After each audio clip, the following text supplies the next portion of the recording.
دجله، لكن بعد ما نرحب بالكابتن احمد حسام ميدو المدير الفني لفريق وادي دجله. كابتن ميدو اهلا بيك. اهلا بيك. هاني هارد لك النهارده، يمكن نتيجه منطقيه بالنظر لخبرات اللاعبين، ولكن هل كنت تنتظر نتيجه مخالفه لدي يا كابتن ميدو؟ لا، خلي بالك النتيجه لو انت اتفرجت على الماتش ما تعبرش عن سير اللقاء نهائي. يعني احنا كنا رغم الدولات الصغيره اللي بنلعب بيها لكن كنا ماتش جيد. الهدفين الاخرانيين الثالث والرابع دول جم بعد ما احنا غيرنا طريقه اللعب وفتحنا اللعب، خدنا مخاطره، خدنا ريسك. الاهلي احرز هدفين من ضربتين جزاء فيهم قله خبره كبيره جدا من لعبتنا متوقعه. هي دي الحاجات المعينه بالظبط اللي كنا خايفين منها قبل الماتش. المواقف اللي فيها قله خبره، فيها تهور، ده طبعا حاجه بتيجي مع الوقت ولازم اللعيبه تتعلم كده. ولكن عملنا ماتش كتير لغايه 70. بدنيا كنا عارفين ان احنا ممكن نعاني بعد الدقيقه 70 لان اللعيبه دي كلها يعني ما عملتش فتره اعداد معانا، ولاعيبه طالعه من قطاع الناشئين. ولكن استفدنا كتير جدا بالفتره اللي فاتت وتجربتنا للعيبه الصغيره، وان شاء الله نبني على الشغل اللي احنا عملناه ده للموسم القادم باذن الله. هل بتشعر باي حاله ندم انك دفعت بلاعبين من الشباب في دور ربع النهائي لكاس مصر كابتن ميدو؟ لا، ما خلي بالك احنا مجبرين مش مخيرين اهي. مجبرين بسبب تعديل المباريات وتوقيتاتها؟ تعديل موعد المباريات ده احنا جالنا جواب رسمي من اتحاد الكوره ان الماتش يوم 9/8 وبعد كده عدلوا الميعاد يوم 3/7 او 2/7، عدلوا الماتش خلوه يوم 12/7. انا شفت يعني عامر حسين طلع، الحاج عامر حسين طلع بيتكلم مع سيف بيقول المدرب اللي بيتغلب بيتحجج وبتاع. مش ميدو اللي بيتحجج يا حاج عامر، عيب لما تقول كده. ميدو عمره ما اتحجج. ميدو لما بيتغلب بيطلع بدماغه مرفوعه وبيحيي الناس وبيحيي لعيبته وبيسلم على الخصم. ميدو عمره ما بيتحجج. فما ينفعش ان انت تقول كده. لما تكون في خطا قول ان في خطا حصل خارج عن ارادتي. احنا عارفين ان في ضغوط عليك، لكن احنا ما بنتحججش في حاجه. احنا فعلا بنقول حقيقه. احنا اضطرينا ان احنا نلعب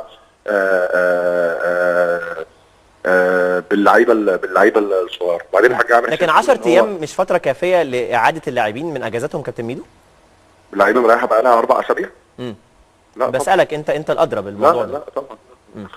لا 10 ايام دول اللعيبه بتتعور. يعني اللعيبه لما جايه من 4 اسابيع بتبقى محتاجه على الاقل 4 اسابيع زيهم عشان تجهز. دايما يعني فتره الراحه اللعيبه بتبقى محتاجه نفس الفتره عشان تقدر ان هي ترجع تلعب مباريات تاني. ما تقدرش تلعب باللعيبه مريحه بقى لها 4 اسابيع تدريب 10 ايام بس ان انت تلعب بيهم مباراه بريتم عالي وفريق نسقه عالي جدا زي فريق الاهلي او حتى قدام اي فريق. الحاج عامر طلع بيقول ان ميدو بيتحجج، المدرب اللي بيتحجج بيقول اوروبا وبتاع. لا، ميدو عمره ما اتحجج. ومره ثانيه نظام المسابقه واللي حصل السنه دي كارثه بكل المقاييس. وبطالب اتحاد الكره ان لازم يبقى في وقفه كبيره جدا. مش ميدو عمره ما اتغلب واتحجج. ميدو لما بيتغلب بيقول انا اتغلبت النهارده كنت وحش، اللعيبه كانت وحشه عشان خاطر ما اديناش اداء مظبوط. انما لما نطلع نطالب بحقنا ما ينفعش ان انت تقول كده. نمره 2 بيقول ان هو اتكلم مع حازم خيرت. اتكلم مع حازم خيرت امتى؟ اول الشهر، يعني 10 ايام. فده تاكيدا لكلامنا ان احنا بنتكلم في نقطه يعني حقنا وبنطلبه يعني. طيب انت النهارده يمكن في سياق اعتراضك قلت ان اللي بيحصل ده ما ينفعش يحصل في دوره رمضانيه، وان ده ممكن يؤثر حتى على منتخبنا الوطني اللي ممكن ما يوصلش الى كاس العالم بسبب ضغط المباريات. وطالبت حتى على فكره كل المدربين يا هاني بتقول كده. بيقولوا ان الضغط ده بيؤثر سلبا على كل الناس اللي بتفهم كوره بتقول كده، الا مسؤولين اتحاد الكوره مش عايزين يعترفوا كده. زي مين شغالين في اتحاد الكوره؟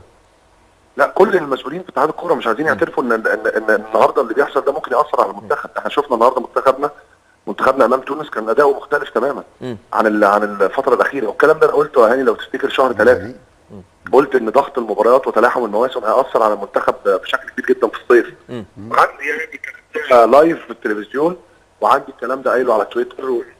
لازم يبقى فيه اللعيبه تريح بشكل جيد عشان تقدر ان في شهر 8 تكون فريش، واللعيبه تقدر ان هي تلعب منافسات على اعلى مستوى. لكن للاسف الكلام طبعا مصر عندها مواجهه اوغندا يوم 27 من الشهر المقبل في تصفيات كاس العالم. لكن ايضا في سياق حديثك طلبت الكابتن حازم امام والكابتن سيف زاهر بالاستقاله من اتحاد الكره. ليه؟ لا يعني لا ده كلام يعني طبعا الكلام اللي انا قلت بطالب حازم امام وسيف ده كلام يعني كان نرفزه بعد المباراه. هم كبار وعارفين مصلحتهم وكل واحد يعمل اللي هو عايزه. لكن انا كان الهدف من الكلام اللي انا بقوله ان انا يعني ما ينفعش ان الدوري يفضل شغال 11 شهر. ما ينفعش الناس كلها تعبانه، الناس كلها تعبت. هل الضغط اللي في جدول المباريات هو السبب وراء ان اخر فوز لفريق دجله كان من يوم 22/4 اللي فات كابتن ميدو، ولا في اسباب اخرى من جانبك؟ انت كاعلامي شايف ايه الاسباب؟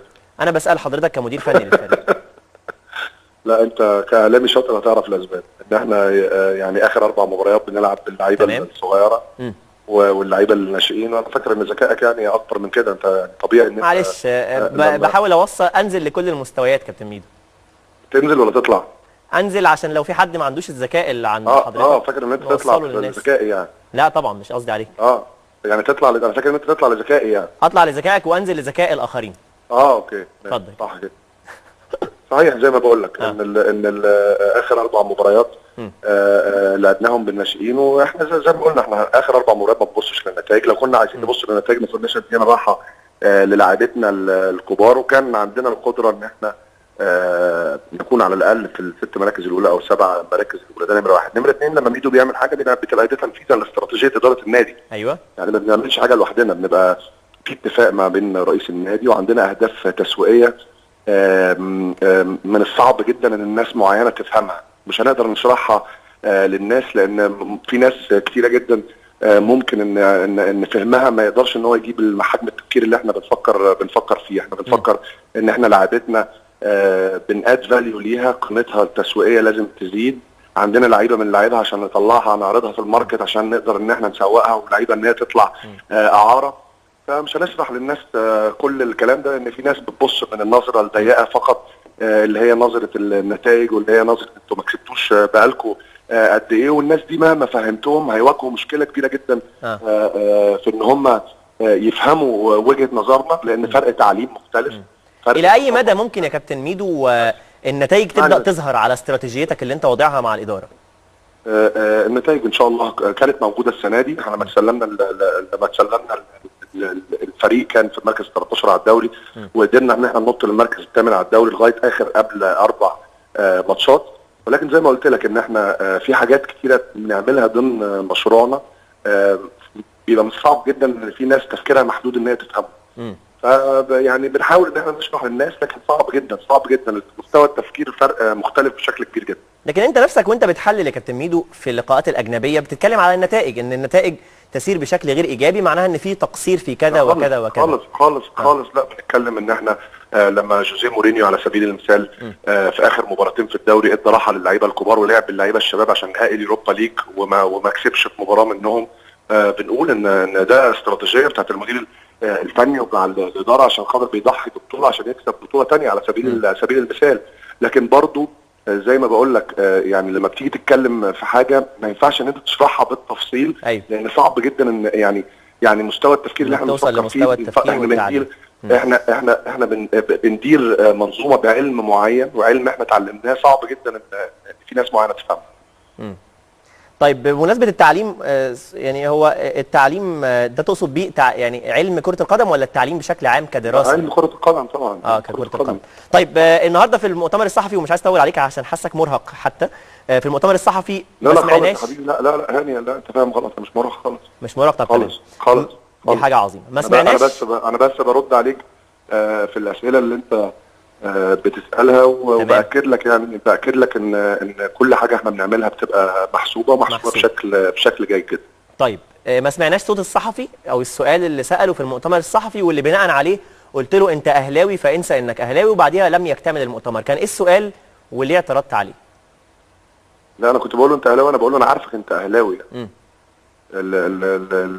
لا الناس الصحفيين كلهم ناس محترمه وناس المؤتمر ماشي بشكل جيد جدا، ومش زي ما اتكتب ان حصل مناوشات في المؤتمر ولا اي حاجه. بالعكس انا وقفت مع الصحفي قلت له ان انا السؤال اللي انت بتساله مش هعرف ارد عليه في المؤتمر لان الكابتن حسام البدري مستني بره المؤتمر، مش هيعرف ان هو يستنى. ولكن حرصت ان انا اكون موجود مع الصحفي اللي سال السؤال، وان انا اجاوبه على كل كلمه او كل سؤال هو ساله، لان ده حقه كصحفي.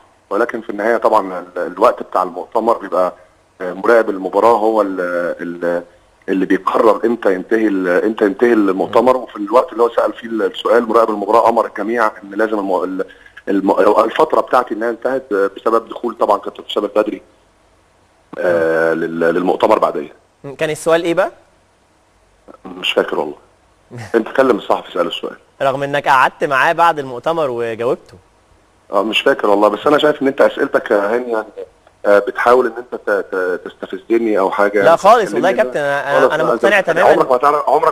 عمرك ما تعرف تستفزني في برنامج، ولكن لما تكون بتكلم ضيف معاك يعني مش المفروض ما يبقاش الهدف الاول من المداخله بتاعته ان انت تحاول تستفزه. انت المفروض ان انت تكون بتحاول تطلع منه معلومات او ان انت بتكلمه، مش الهدف الاول ان انت ما اعتقد ما حدش عارف السؤال يا كابتن ميدو. وبعدين انت عارف يكون برضه ليك يا هاني، انت عارف انا بحبك وانا كمان والله انت عارف كبير. تبقى نفسي تبقى اعلامي كبير وتكبر وتشتغل في قنوات كبيره ان شاء الله. انت تبقى انت ما شاء الله اتطورت كتير، ولكن ممكن يكون طريقه او اسلوبك في ان انت بتسال الناس ممكن يكون معطلك كتير. مش المفروض ان انت تجيب ضيف معاك ان انت الهدف الاول ان انت تستفزه. لا انت عارف يا كابتن برضه بيكون في الاسئله كاعلام في استراتيجيات علشان نطلع منها، مش شرط ان احنا نشرحها. هو ده بقى الميكس، هو ده الميكس اللي انت لازم تتعلمه، ان انت سؤال مستفز. انت عارف في الاعلام برضو انا كواحد دارس اعلام بيكون عارف ايه اللي انا عايز اطلعه من الضيف كمعلومه. صدقني يا هاني أو اخبار. لازم تسال نفسك اسئله كتيره جدا. انا بقول لك نصيحه ما ينفعش ان انت تجيب واحد تعمل معاه مداخله يبقى الهدف الاساسي من المداخله ان انت تستفزه. ما ينفعش. طيب. هل انا ممكن انصحك في الكوره يا كابتن ميدو؟ طبعا عادي تستجيب لو نصحتك. على فكره هاني انا من الناس اللي بقعد وبسمع الجميع. لان البني ادم اللي هو فاكر نفسه ان هو اكبر من النصيحه، بني ادم عمره ما دلوقتي حالا انت بتقول اللي بيوصفك بانك مش عارف تجيب نتائج، مش فاهم. انا اسف هضطر انهي المداخله. انا بشكرك شكرا جزيلا كابتن احمد حسام ميدو، نجم الكره المصريه والمدير الفني لفريق وادي دجله. نورتني في هذه المداخله. طبعا قناه كبيره جدا بوجه من خلالها السؤال للكابتن ميدو، لكن هو احيانا اي ضيف عاده ما بيحبش ان هو يتسال اسئله معينه، لكن انا مش هحط الاسئله بناء على رغبات الضيف. ده النهارده الكابتن محمد ابراهيم اسالك اسئله تزعلك شويه. مش مشكله. طيب اللعب بالناشئين يا كابتن ميدو قبل ما اطلع لفاصل يا كابتن محمد، اللي زي ما بيقول كابتن ميدو دي سياسه واستراتيجيه ممكن يضعها فريق بغض النظر عن النتائج؟ اكيد. اكيد هم زي ما ميدو قال كده ان هم عندهم استراتيجيه في النادي. هو حتى قال دي مش استراتيجيتي انا، دي استراتيجيه النادي. النادي هو قعد مع النادي وقعد مع رئيس النادي والمسؤولين في النادي واتفقوا على هذه الاستراتيجيه واتفقوا عليها ونفذها.